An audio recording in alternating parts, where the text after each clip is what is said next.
അഗ്നിയുടെ ചുംബനത്തിനു ശേഷം അഭി പിന്നെ അവന്റെ പരിസരത്തേക്ക് വന്നിട്ടില്ല. എപ്പോഴും അനുവിൻ്റെ കൂടെ തന്നെയായിരുന്നു. പിറ്റേന്ന് വൈകുന്നേരം, അളിയോ എന്തിരിപ്പായത്? ഞാൻ വന്നത് മുതൽ ശ്രദ്ധിക്കുക. എന്താണ് അളിയൻ്റെ മുഖത്തൊരു കള്ളലക്ഷണം? പറ. വിച്ചു അവൻ്റെ അടുത്തേക്ക് വന്നുകൊണ്ട് ചോദിച്ചു. അഗ്നിയുടെ ഗസ്റ്റ് ഹൗസിലാണ് വിച്ചുവും അഗ്നിയും. അത് വിച്ചു, ഒന്നുമില്ല, നിനക്ക് തോന്നിയതാ. തലയിൽ ഒഴിഞ്ഞുകൊണ്ട് അഗ്നി മറുപടി പറഞ്ഞു. ഏയ്, അങ്ങനെ വരാൻ ചാൻസ് ഇല്ല. എന്തോ ഉണ്ട്. അതെന്താണാവോ? എൻ്റെ പെങ്ങളെ എന്തെങ്കിലും ചെയ്തു അളിയാ? വിച്ചു ഒരു നിമിഷം ഞെട്ടിക്കൊണ്ട് ചോദിച്ചു.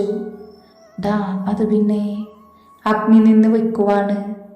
പറയടാ അളിയ, താൻ എന്താടോ എൻ്റെ പെങ്ങളെ ചെയ്തത്? അവൾക്ക് ചോദിക്കാനും പറയാനും ആരുമില്ല എന്ന് കരുതിയോ താന്? സത്യം പറഞ്ഞോ, താൻ എന്താ എൻ്റെ അഭിമോളെ ചെയ്തത്? വിച്ചു അഗ്നിയുടെ കോളറിൽ പിടിച്ചുകൊണ്ട് പറഞ്ഞു. എൻ്റെ വിച്ചു, നീ പിടിവിട്, ഞാൻ പറയാം. അതും പറഞ്ഞ് അഗ്നി ബിയറിന്റെ ബോട്ടിലെടുത്ത് പൊട്ടിച്ചു വായിലേക്ക് കമഴ്ത്തി. അത് കണ്ട് വിച്ചു വാ തുറന്ന് നോക്കി നിന്നുപോയി. അഗ്നി അത് മുഴുവൻ കുടിച്ചു കഴിഞ്ഞാണ് വിച്ചുവിന്റെ മുഖത്തേക്ക് നോക്കിയത്. എൻ്റെ അളിയ, എന്ത് കുടിയാണ്?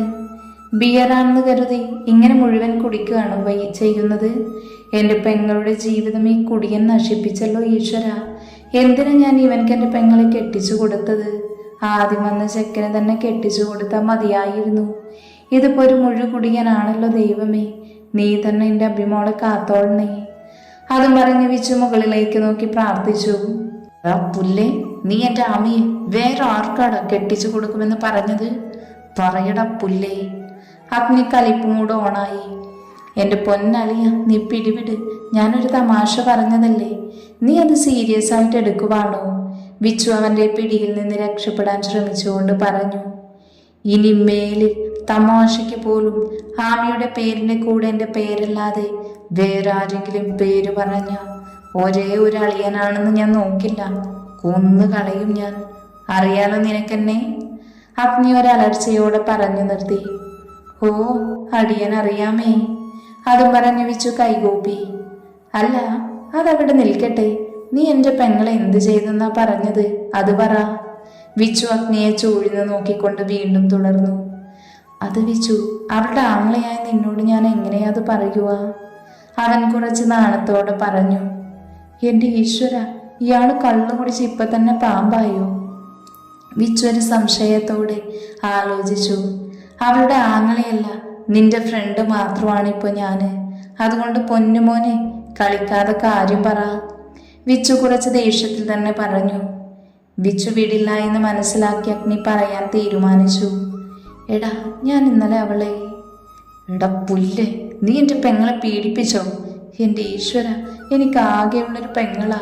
ഞാൻ ഈ കാമഭ്രാന്തനാണല്ലോ കെട്ടിച്ചു കൊടുത്തത്. നീ എന്താടാ എൻ്റെ പൊന്നുമോളെ ചെയ്തത്? വാ തുറന്ന് പറയടാ. വിച്ചു കലിപ്പിൽ വീണ്ടും ചോദിച്ചു. കോപ്പ്, ഞാൻ ഒന്നും ചെയ്തിട്ടില്ലടാ പുല്ല് നിന്റെ പെങ്ങളെ.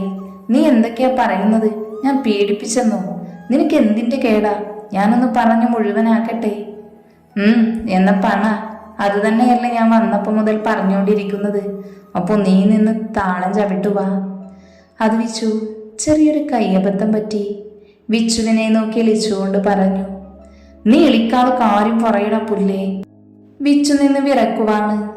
അത് പിന്നെ ഞാൻ അവളെ കയറി ഉമ്മ വെച്ചടാ. അഗ്നി പറഞ്ഞു കഴിഞ്ഞ് ഒളി കണ്ണാലെ വിച്ചുവിനെ പാളി നോക്കി. ശരിക്കും നടന്നത് മുഴുവനായും വിവരിച്ചു കൊടുക്കാൻ പറ്റില്ലല്ലോ. സ്വന്തം പെങ്ങളെ കുറിച്ചല്ലേ പറയുന്നത്, അതും ആങ്ങളയോട്. അത് ഉമ്മ എന്ന് പറഞ്ഞു നിർത്തി. വാട്ട്? വിച്ചു കിളിമാറി ചോദിച്ചു. അത് വിച്ചു, പറ്റിപ്പോയടാ, എൻ്റെ കൺട്രോൾ കളഞ്ഞതാടാ അവൾ. അപ്പൊ ചെയ്തു പോയതാടാ. അഗ്നി വിച്ചുവിൻ്റെ മുഖത്തേക്ക് നോക്കാതെ പറഞ്ഞു. ഷേ, എന്നാലും എന്തു പണിയാളിയാ നീ കാണിച്ചത്? കുറച്ച് സമയം എടുത്തിട്ട് പോരായിരുന്നു? ഇതിപ്പോ പെട്ടെന്ന് കയറി ഉമ്മ വെച്ചിരിക്കുന്നു, എല്ലാം നശിപ്പിച്ചു. പിന്നെ ഞാൻ എൻ്റെ പെണ്ണിനെ ഉമ്മ കൊടുക്കാൻ നേരവും കാലം നോക്കണല്ലോ. ഒന്ന് പോടാപ്പാ. ഞാൻ എൻ്റെ പെണ്ണിന് ഉമ്മ കൊടുക്കാൻ തോന്നിയാലേ ഞാൻ കൊടുക്കും, അത്ര തന്നെ. അഗ്നി ചളിപ്പ് മാറാൻ വേണ്ടി വിച്ചുവിനോട് ചൂടായി. എന്നിട്ട് എൻ്റെ പെങ്ങൾ നിന്നെ തല്ലിയൊന്നുമില്ലേ? വിച്ചുവിൻ്റെ ചോദ്യം കേട്ട് അഗ്നി അവനെ ഒന്ന് തറപ്പിച്ചു നോക്കി. പിന്നെ നിന്റെ പെങ്ങളെന്നെ തല്ലാൻ ഇങ്ങോട്ട് വരട്ടെ, ഞാൻ നിന്ന് കൊടുക്കാം. ഒന്ന് പോടാ. അവൾ ആകെ ഞെട്ടി നിൽപ്പായിരുന്നു. അപ്പൊ തന്നെ ഞാൻ വേഗം അവിടെ നിന്നും ഇറങ്ങിപ്പോന്നു. അതുകൊണ്ട് അവളുടെ കൂടുതൽ റിയാക്ഷൻ ഞാൻ കണ്ടിട്ടില്ല. പിന്നെ ഞാൻ അവളെ മൈൻഡ് ചെയ്യാനേ പോയിട്ടില്ല. അവളും എൻ്റെ അടുത്തേക്ക് വന്നിട്ടില്ല. എപ്പോഴും അനുവിൻ്റെ കൂടെ കാണും. അല്ല, നീ അവളെ ഉമ്മ മാത്രമേ ചെയ്തിട്ടുള്ളൂ. നീ ആയതുകൊണ്ട് എനിക്ക് തീരെ വിശ്വാസമില്ല. എൻ്റെ പെങ്ങൾ അവിടെ ഉണ്ടല്ലോ അല്ലേ? വിച്ചു സംശയത്തോട് ചോദിച്ചു. ഡാ കോപ്പേ, നീ എൻ്റെ മുന്നിൽ നിന്ന് എണീറ്റ് പൊക്കോ. അതാവും നിനക്ക് നല്ലത്. അല്ലെങ്കിൽ നിന്നെ ഞാൻ ഈ നിമിഷം കൊല്ലും. അഗ്നി കുറച്ച് ദേഷ്യത്തോടെ പറഞ്ഞു. ഓ, ഇപ്പൊ അങ്ങനെ ആയോ? അവളും വീട്ടുകാരും അറിയണ്ട. നമ്മൾ പണ്ട് മുതലേ ഫ്രണ്ട്സാണ് എന്നറിഞ്ഞാലേ അവളുടെ കയ്യിൽ നിന്ന് എനിക്ക് നന്നായിട്ട് കിട്ടും. അതുറപ്പാ.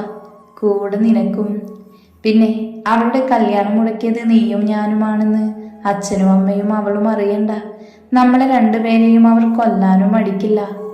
അത് ഓർത്ത് പറഞ്ഞതാ ഞാൻ. ഇത്ര പെട്ടെന്ന് നീ ഉമ്മ കൊടുക്കണ്ടായിരുന്നു എന്ന്.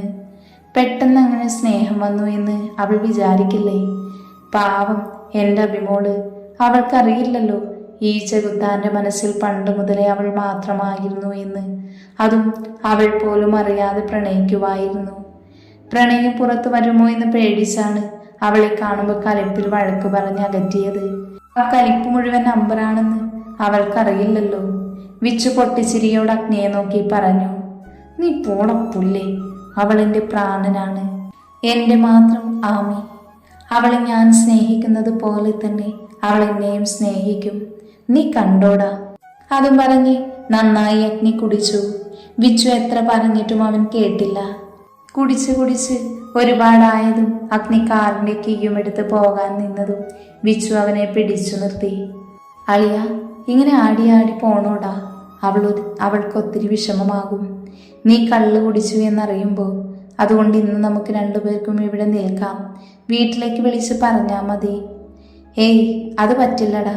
എനിക്കിപ്പോൾ നിന്റെ പെങ്ങളെ, എൻ്റെ ആമിയെ കാണണം. അതുകൊണ്ട് ഇപ്പൊ തന്നെ പോയേ പറ്റൂ. അഗ്നി എങ്ങനെയൊക്കെയോ പറഞ്ഞൊപ്പിച്ചു. അഗ്നി, ഞാൻ പറയുന്നത് കേൾക്ക്. ഇന്ന് അച്ഛനും അമ്മയും അവിടെ വീട്ടിലോട്ട് വരും. അതുകൊണ്ട് നീ ഇപ്പൊ ഇങ്ങനെ അങ്ങോട്ട് കയറി ചെന്നാ എല്ലാവരും അറിയില്ലേ നീ ഇങ്ങനെ കള്ളു കുടിക്കുന്നത്. പിന്നെ അതുമല്ല, അവൾ നിന്നിങ്ങനെ കണ്ട ശരിയാവില്ലടാ. അവളുടെ മനസ്സിൽ നീ വലിയും കുടിയും ഒന്നുമില്ലാത്ത ഒരാളാണ്. നമ്മൾ ഇങ്ങനെ കൂടുന്നത് പോലും അവൾക്കറിയില്ലല്ലോ. കൂടുമ്പോൾ കുടിക്കുന്നതും അറിയില്ല. അതുകൊണ്ട് അവളെ വേദനിപ്പിക്കണോ? അവൾ വേദനിക്കുന്നത് എനിക്കൊട്ടും സഹിക്കില്ല അഗ്നി. അതുകൊണ്ടാണ് ഞാൻ പറയുന്നത്. വിച്ചു അഗ്നിയുടെ കൈ പിടിച്ച് വിഷമത്തോടെ പറഞ്ഞു. അഗ്നി ഒരു നിമിഷം അവനെ തന്നെ നോക്കി നിന്നു. എന്നിട്ട് പറഞ്ഞു, ഞാനിപ്പോൾ നേരെ ഓഫീസിലേക്കാണ് പോകുന്നത്. കുറേ സമയം കഴിഞ്ഞിട്ട് അവിടെ നിന്ന് പോവുള്ളൂ. അപ്പോഴേക്കും അച്ഛനും അമ്മയും അവിടെ നിന്ന് പൊയ്ക്കോളും. പിന്നെ അളിയോ, നീ ഇങ്ങനെ ഇമോഷണൽ ആവല്ലേ. എൻ്റെ അമ്മയെ എനിക്കറിയാം. അവൾ നിങ്ങളുടെ ഇടയിലുള്ള പാവം. എൻ്റെ അടുത്ത് കുറച്ച് കുറുമ്പിയാണ്. അതുകൊണ്ട് എൻ്റെ നല്ല സ്വഭാവവും എൻ്റെ മോശം സ്വഭാവവും അവൾ അറിയണം. അവളെ ചതിച്ചുകൊണ്ടോ അവളെ പറ്റിച്ചുകൊണ്ടോ എനിക്കൊരു ജീവിതമില്ലടാ. എൻ്റെ എല്ലാ സ്വഭാവവും അറിഞ്ഞു വേണം അവൾ എന്നെ സ്നേഹിക്കാൻ. അതാണ് എനിക്കിഷ്ടം. അല്ലാതെ അവളുടെ മുന്നിലൊന്ന് മറച്ചു വെച്ച് നല്ല ആളായി നടന്ന് അവൾ എന്നെ സ്നേഹിക്കേണ്ട. അതുകൊണ്ട് നീ വീട്ടിൽ പോ. ഞാൻ കുറച്ച് കഴിഞ്ഞിട്ട് വന്നോളാം. അത് വീട്ടിലെല്ലാവരോടും പറയണം. ഓഫീസിൽ കുറച്ച് വർക്കുണ്ടെന്ന്. പിന്നെ ഒരു കാര്യം, നമ്മുടെ ഈ ഫ്രണ്ട്ഷിപ്പ് അറിഞ്ഞ അവളുടെ കയ്യിൽ നിന്ന് നിനക്ക് നന്നായിട്ട് കിട്ടും. അതുകൊണ്ട് പൊന്നുമോനൊന്ന് സൂക്ഷിക്കുന്നത് നല്ലതാണ്. കേട്ടോടാ, ഒരേ ഒരു അളിയ. അഗ്നി വിച്ചുവിനെ ഒന്ന് പേടിപ്പിച്ച് അവിടെ നിന്നും ഇറങ്ങിപ്പോയി. അയ്യോ, ഒരു നിമിഷം വിച്ചു എന്ന് അഭിയെ ഓർത്ത് വിളിച്ചുപോയി. പിന്നെ അവൻ്റെ ചുണ്ടിൽ ഒരു പുഞ്ചിരി വിരിഞ്ഞു. നിറഞ്ഞ സന്തോഷത്തിൻ്റെ പുഞ്ചിരി. എൻ്റെ അഭിമോൾ എന്ത് ഭാഗ്യവതിയാ. ഇങ്ങനൊരു ഭർത്താവിനെ കിട്ടിയതിൽ ഈ ലോകത്ത് അഗ്നിക്കല്ലാതെ വേറെ ആർക്കും അവളെ പൊന്നുപോലെ നോക്കാൻ കഴിയില്ല. അതെനിക്കുറപ്പാണ്. അവൻ്റെ വാക്കുകളിൽ നിന്ന് പണ്ട് മുതലേ മനസ്സിലായതാണ്. പണ്ട് മുതലേ ഞാനും അവനും ഫ്രണ്ട്സായിരുന്നു. പക്ഷെ വീട്ടുകാരുടെ മുന്നിൽ അങ്ങനെയല്ല. അത് അഗ്നിയുടെ നിർബന്ധമാണ്. അതെന്തിനാണെന്ന് എനിക്കിപ്പോഴും അറിയില്ല. അങ്ങനെ എന്നോ ഇതുപോലെ ഞങ്ങൾ കൂടിയപ്പോൾ അവൻ ലെക്ക് കെട്ട് പറഞ്ഞതാണ് അഭിമോളോടുള്ള അവൻ്റെ പ്രണയം. അന്ന് തന്നെ ഞാൻ തീരുമാനിച്ചിരുന്നു അവനെ തന്നെ എൻ്റെ മോളെ കൊടുത്തോളാമെന്ന്. പക്ഷെ ആരും സമ്മതിക്കില്ല എന്നറിയാവുന്നത് കൊണ്ടാണ് ഇങ്ങനെ ഒരു നാടകം കളിക്കേണ്ടി വന്നത്. അവൾക്ക് വന്ന കല്യാണാലോചന ഞാനും അഗ്നിയും പോയാണ് മുടക്കിയത്. അങ്ങനെ ഞങ്ങളുടെ പ്ലാൻ നന്നായിട്ട് തന്നെ വിജയിക്കുകയും ചെയ്തു. ഇതുപോലെ എന്തെങ്കിലും കള്ള് കുടിച്ച് കൂടാറുണ്ട്. പക്ഷേ കല്യാണം കഴിഞ്ഞാൽ പിന്നെ ഇതിന് പറ്റില്ല എന്ന് ഞാൻ ആദ്യമേ പറഞ്ഞതായിരുന്നു. പക്ഷേ ഇന്ന് അവൻ വിളിച്ച് കാല് പിടിച്ചത് കൊണ്ട് മാത്രമാണ് ഇതും വാങ്ങി ഞാൻ വന്നത്. അങ്ങനെ ഓരോ ഓർമ്മയിൽ വെച്ച് ഡോറും പൂട്ടി അവന് വണ്ടിയെടുത്ത് പോയി. അപ്പോഴും അവൻ്റെ മനസ്സിൽ അഭിയെക്കുറിച്ചായിരുന്നു ചിന്ത. അഗ്നി അങ്ങനെ ഒരു സാഹചര്യത്തിൽ കണ്ടാൽ അവൾ വിഷമിക്കുമോ എന്ന് മാത്രമായിരുന്നു അവൻ്റെ മനസ്സിൽ മുഴുവൻ. പക്ഷേ അപ്പോൾ അവൻ്റെ മനസ്സിൽ ഇനിമേലിൽ ഇങ്ങനെ ഒരു കൂടൽ ഉണ്ടാവരുത് എന്ന് ഉറച്ച തീരുമാനവും എടുത്തു കഴിഞ്ഞിരുന്നു. ഇതേ സമയം വീട്ടിൽ വിച്ചുവ് ഞങ്ങളുടെ കൂടെ വരാമെന്ന് പറഞ്ഞതായിരുന്നു. പക്ഷേ ഇപ്പോൾ അവനെ ഫോൺ വിളിച്ചിട്ട് എടുക്കണ്ടേ? എവിടെയാണാവോ ഈ ചെക്കൻ? ദേവകി ചായക്കപ്പ് ചുണ്ടോട് ചേർത്തുകൊണ്ട് പറഞ്ഞു. കൃഷ്ണനും ദേവകിയും അഭിയെ കാണാൻ മംഗലത്തേക്ക് വന്നതാണ്. വിച്ചു അവരുടെ കൂടെ ഇല്ലാത്തതിൻ്റെ പരാതി പറയുവാണ്. എൻ്റെ ദേവു, നീ ഒന്ന് സമാധാനപ്പെട്, അവൻ വന്നോളൂ. ഓഫീസിൽ എന്തെങ്കിലും തിരക്ക് കാണും, അതാവും അവൻ വൈകുന്നത്. നീ വെറുതെ ഇങ്ങനെ ടെൻഷൻ അടിക്കാതെ, കൃഷ്ണൻ ദേവകിയുടെ പുറത്ത് തട്ടിക്കൊണ്ട് പറഞ്ഞു. ഇനി അത് പറഞ്ഞു നിൽക്കാം. ആര് കണ്ടു? ഇപ്പോഴത്തെ കുട്ടികളല്ലേ, വല്ല ചുറ്റിക്കളിയും കാണും. ഒന്നും നമുക്ക് പറയാൻ പറ്റില്ല. അതിനൊക്കെ എൻ്റെ കുട്ടി എന്ത് നല്ല രീതിയിലാണെന്നോ അവളെ ഞാൻ വളർത്തിയത്. എല്ലാ കാര്യത്തിലും അവളെ കണ്ട് മറ്റുള്ളവർ പഠിക്കണം. അങ്ങനെയാണ് അവളുടെ സ്വഭാവം. അവരുടെ കൂടെ ഇരുന്ന് ചായയും പലഹാരവും കഴിച്ചുകൊണ്ട് ഗീത ഒരു പുച്ഛത്തോടെ പറഞ്ഞു.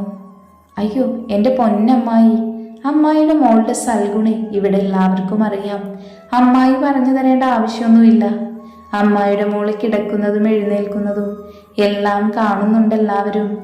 അവരുടെ സംസാരം കേട്ട് നിന്നാനു പുച്ഛത്തോടെ പറഞ്ഞു. എൻ്റെ പൊന്നനു, നീ ഒന്ന് വാ പൂട്ടി നിൽക്കുമോ? അഭി പല്ല് കടിച്ച് അനുവിൻ്റെ ചെവിയിലായി പറഞ്ഞു. എൻ്റെ അഭിയേച്ചി, ആ തൊള്ളക്കിട്ട് രണ്ട് കൊടുക്കണം, എന്നാലേ ആ വർത്താനം നിർത്തുകയുള്ളൂ. അനു അഭിയെ നോക്കി പറഞ്ഞു. അമ്മായി, ഞാൻ ചോദിച്ചതിന് എനിക്ക് മറുപടി കിട്ടിയില്ല. അത് പിന്നെ ഇന്ന് അവൾക്ക് തീരെ സുഖമില്ല, തലവേദനയായിരുന്നു. ഇന്നലെയും അതെ. അല്ലെങ്കിൽ എൻ്റെ മോള് നേരത്തെ എണീക്കും. ഗീത ഒരു വളിച്ച ചിരിച്ചിരിച്ച് പറഞ്ഞു നിർത്തി. എല്ലാവരെയും ഒന്ന് നോക്കി. ഓ തന്നെ, അല്ലെങ്കിൽ അമ്മായിയുടെ മോളായിരിക്കും ഈ വീട്ടിലെ പണിയൊക്കെ ചെയ്യാൻ പോകുന്നത്. നേരെ പറ അമ്മായി. ഡി, നിനക്കെന്താടി വേണ്ടത്? ദേ ശാലിനി, നിന്റെ മോളുടെ നാക്കിനെ കുറച്ച് നീളം കൂടുതലാണ്. എൻ്റെ ഏട്ടനുണ്ടായിരുന്നെങ്കിൽ ഇങ്ങനെയൊന്നും കേൾക്കേണ്ടി വരില്ലായിരുന്നു എനിക്ക്. അതെങ്ങനെ? ആരെയും പേടിയില്ലല്ലോ. ഞാൻ വന്ന അന്ന് തന്നെ അവൾ എന്നോട് തറുതല പറഞ്ഞുകൊണ്ടിരുന്നതാ. ഇപ്പോഴും അങ്ങനെ തന്നെ. ഒടിച്ചു വളർത്താത്തതിൻ്റെ എല്ലാ കുഴപ്പവും ഉണ്ട് ഈ പെണ്ണിന്. ശാലിനിയെയും അനുവിനെയും കലിപ്പിൽ നോക്കി ഗീത പറഞ്ഞു. ഓഹോ, ഇപ്പൊ എൻ്റെ അമ്മയ്ക്കും കുഴപ്പമായോ? നേരത്തെ വിച്ചുവേട്ടൻ വരാത്തതിന് ദേവമായിയെ ആയിരുന്നു. ഇപ്പൊ ഇതാ എന്നെ പറഞ്ഞ എൻ്റെ അമ്മയെയും. എനിക്കും വിച്ചുവേട്ടനൊന്നൊരു കുഴപ്പവും ഇല്ല. വിച്ചുവേട്ടൻ ജോലി ആവശ്യവുമായി തിരക്കിലാവും, അല്ലാതെ നിങ്ങൾ പറയുന്ന പോലെ ഒരു ചുറ്റിക്കളിയും ഏട്ടനില്ല. അനു കുറച്ച് ദേഷ്യത്തിൽ തന്നെ പറഞ്ഞു. അനു മതി, നീ മിണ്ടാതിരുന്നോ, എൻ്റെ കയ്യിൽ നിന്നും നീ വാങ്ങിക്കും. അനുവിൻ്റെ കയ്യിൽ തള്ളിക്കൊണ്ട് ശാലിനി പറഞ്ഞു. എന്നാൽ ഇതേ സമയം അഭിയാകെ കിളിവാറി നിൽക്കുവാണ്. നേരിൽ കണ്ടാൽ എപ്പോഴും വഴക്ക് കൂടുന്ന തൻ്റെ ഏട്ടനു വേണ്ടി തന്നെയാണോ അനുവാദിക്കുന്നത് എന്നോർത്തവൾ അന്തം വിട്ടുപോയി. ഞാൻ പോയി കിടക്കുക, ഈ പെണ്ണിനോട് പറഞ്ഞിട്ടൊരു കാര്യവും ഇല്ല. ഞാൻ കിടക്കുക നാത്തൂനെ. അതും പറഞ്ഞ് ഗീത റൂമിലേക്ക് പോയി. എന്താ മോളെ നീ ചെയ്തേ? അല്ലെങ്കിൽ അഭിമോളോട് ഒരു അനിഷ്ടമുണ്ട് എന്ന് ശാലിനി എന്നോട് പറഞ്ഞിരുന്നു. ഇനിയിപ്പോൾ ഇതൂടെ ആയതും മോളോട് വെറുപ്പായിരിക്കും. അതോർത്ത് അമ്മായി സങ്കടപ്പെടേണ്ട, ഇനിയും പറ്റിയ ഞാൻ പറയും.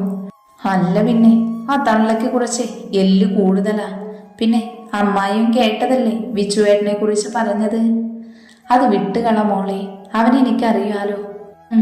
അത് പറഞ്ഞാ മതിയല്ലോ അമ്മായിക്ക്. ഇനി അമ്മയ്ക്ക് എന്തെങ്കിലും ഉപദേശം ഉണ്ടോ ആവോ? അനു കളിയാക്കിക്കൊണ്ട് ശാലിനിയോട് ചോദിച്ചു. അവളെ ഒന്ന് കലിപ്പിൽ നോക്കിയതല്ലാതെ ശാലിനി ഒന്നും പറഞ്ഞില്ല. അത് കണ്ട് അനു ആരെയും മൈൻഡ് ചെയ്യാതെ പുറത്തേക്ക് ഇറങ്ങി. അപ്പോഴുണ്ട് ചുമരിന് പുറകിൽ വിച്ചു നിൽക്കുന്നു. അനു ആദ്യം ഒന്ന് ഞെട്ടി, പിന്നെ ഞെട്ടൽ പുറത്ത് കാണിക്കാതെ അവനെ ഒന്ന് കൂർപ്പിച്ചു നോക്കി. അവന്റെ മുഖത്ത് ആ സമയം ഒരു പുഞ്ചിരി ഉണ്ടായിരുന്നു, വല്ലാത്തൊരു ചിരി. ഇതുവരെ കാണാത്തതിൻ്റെ. എൻ്റെ ഈശ്വര, ഇയാൾ വല്ലതും കേട്ടിട്ടുണ്ടാകുമോ? ഇയാളുടെ നോട്ടവും നിൽപ്പും കണ്ടിട്ട് കേട്ട പോലെയാണ് എനിക്ക് തോന്നുന്നത്. എൻ്റെ ദൈവമേ, ഓടി രക്ഷപ്പെട്ടാലോ? ഒരു നിമിഷം അവൾ ചിന്തിച്ചു. ഈശ്വര, എന്നെ രക്ഷിക്കണേ. അനുവിൻ്റെ മുഖവും കാട്ടിക്കൂട്ടലും കണ്ട് വിച്ചുവിന് ചിരി വന്നിരുന്നു. അവൻ പതിയെ അവളെ മുന്നിലേക്ക് കയറി നിന്ന് മുഖത്തേക്ക് വിരഞ്ഞൊടിച്ചു. അവന്റെ പെട്ടെന്നുള്ള പ്രവൃത്തിയിൽ അനു ചിന്തയിൽ നിന്ന് ഞെട്ടി ഉണർന്നു. അപ്പോഴുണ്ട് വിച്ചു അവളുടെ തൊട്ടടുത്ത് നിൽക്കുന്നു. അവളുടെ ഉള്ളിൽ ഒരു വെള്ളടി വെട്ടി. പിന്നെ അവൾ പേടി പുറത്തേക്ക് കാണിക്കാതെ ധൈര്യത്തോടെ സംസാരിച്ചു. ഡോ, എന്റെ മുന്നിൽ നിന്ന് മാറടോ, എനിക്ക് പോകണം. അതും പറഞ്ഞവൾ തിരിഞ്ഞു പോവാൻ നിന്നതും വിച്ചു അവളുടെ കയ്യിൽ പിടിച്ച് അവനിലേക്ക് വലിച്ചു. എങ്ങോട്ടാ നീ എൻ്റെ കയ്യിൽ നിന്ന് രക്ഷപ്പെട്ട് ഓടിപ്പോകുന്നത്? ചേട്ടനൊന്ന് ചോദിക്കട്ടെ, അവിടെ നിൽക്കുന്നേ. അയ്യോ, ഒരു ചേട്ടൻ വന്നിരിക്കുന്നു, ഒന്ന് പോടോ, മനുഷ്യനെ മെനക്കെടുത്താതെ. അനു അവനിൽ നിന്ന് കൈവിടാൻ നോക്കി.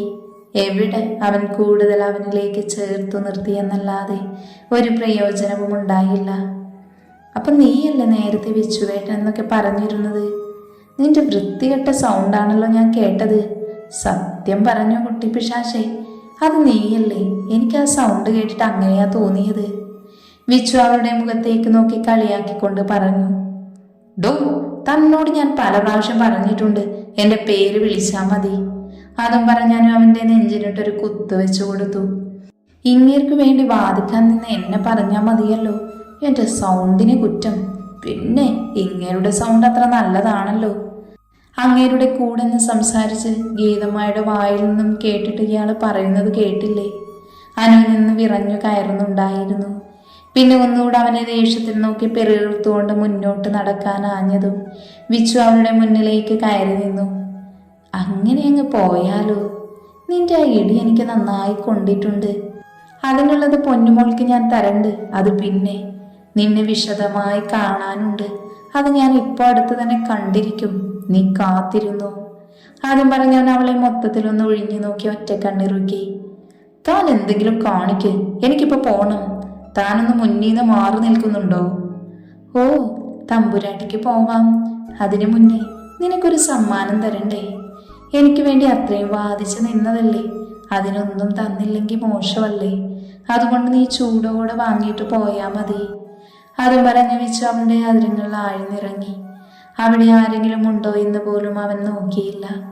അനുവാണെങ്കിൽ തരിച്ചു പോയിരുന്നു. എന്ത് ചെയ്യണമെന്നറിയാതെ അവൾ വിറച്ചുപോയി.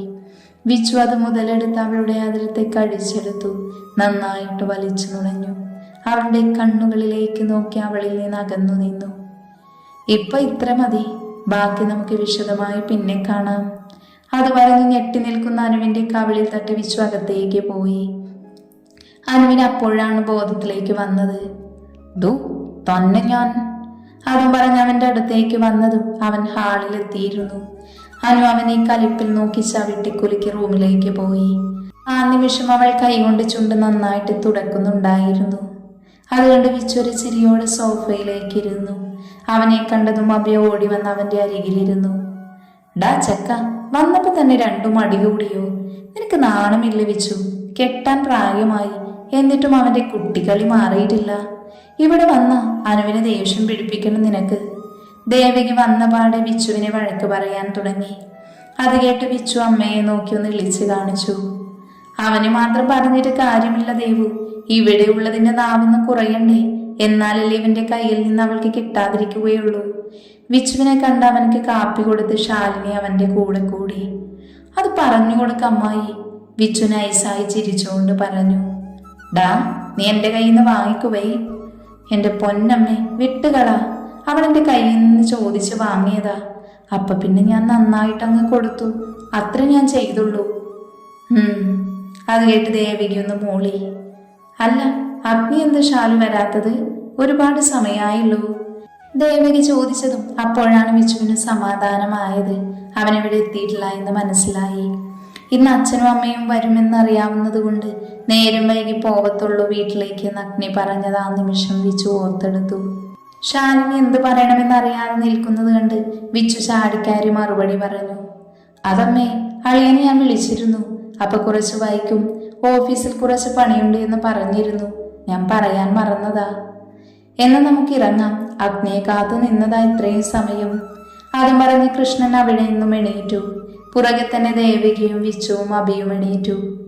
കുറച്ചുകൂടെ കഴിഞ്ഞിട്ട് പോയാ പോരെ, മുത്തശ്ശി അവരോടായി പറഞ്ഞു. അയ്യോ, ഒരുപാട് നേരമായില്ലേ അമ്മേ, ഇനി ഇറങ്ങട്ടെ. അതും പറഞ്ഞ് എല്ലാവരോടും യാത്ര പറഞ്ഞവർ ഇറങ്ങി. അഭിക്ക് നല്ല വിഷമമുണ്ടായിരുന്നു, എങ്കിലും അവൾ പിടിച്ചു നിന്നു. അഗ്നി ഇപ്പൊ വന്ന കരയുന്നത് കണ്ട അത് തനിക്ക് പ്രശ്നമാവുമെന്ന് അറിയാവുന്നത് കൊണ്ട് അവൾ പിടിച്ചു നിന്നു. അങ്ങനെ അവർ പോകുന്നത് എല്ലാവരും നോക്കി നിന്നു. ആ സമയം അങ്ങോട്ട് അനുവും വന്നിരുന്നു. അവൾ വിച്ചുവിനെ തന്നെ ഉറ്റുനോക്കി. അവൻ അവളെ ഒന്ന് നോക്കിയത് പോലും ഇല്ലായിരുന്നു. തനിക്ക് ഞാൻ തരാടോ ഇതിനുള്ള പണി, തനിക്ക് ഞാൻ തന്നിരിക്കും, അതുറപ്പാ. അതുമോർത്തവൾ വിച്ചുവിനെ ദേഷ്യത്തിൽ നോക്കി നിന്നു.